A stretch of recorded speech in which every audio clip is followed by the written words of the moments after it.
Hej Camilla.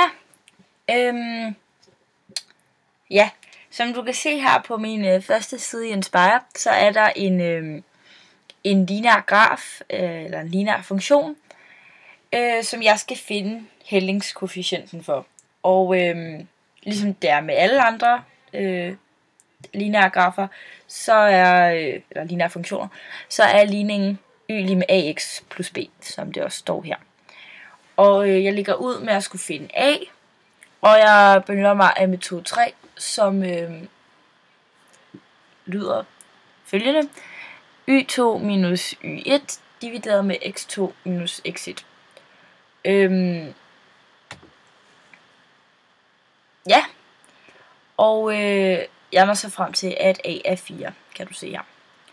Og dernæst så skal man finde b, så det er jo tilsvarende til metode 1 og metode 2. Men for at finde metode b, så skal man bruge de tal heroppe fra og sætte ned her. Du kan se 22 og 4 og 5 går igen. Og ja, du kan se mine mellemregninger, og du kan også se, at jeg er nået frem til, at b er lig med 2. Ja. Og metode 3 kan man jo benytte sig af, hvis grafen for den lineære funktion y lige med ax plus b, ja. Hvis den går gennem punkterne x1, y1 og x2, y2, ja, så er det, at man kan bruge den her metode 3.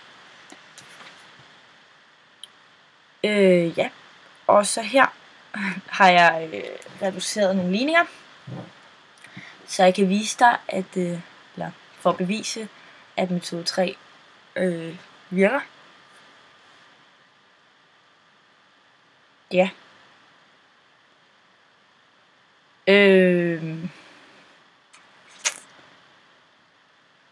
Og her har jeg så brugt det i praksis. Og jeg har været inde på Wikipedia og søge på menneskebefolkning. Og du kan se her, at x, det er, som jeg også har skrevet herop, så x det er antal år efter 1804.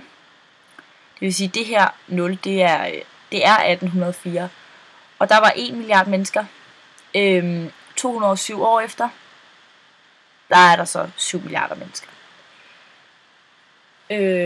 Ja, og som jeg viste dig her på side 1, så har jeg bare brugt metode 3 igen. Jeg har fundet a først, og så har jeg fundet b. Ja, jeg tror det er det.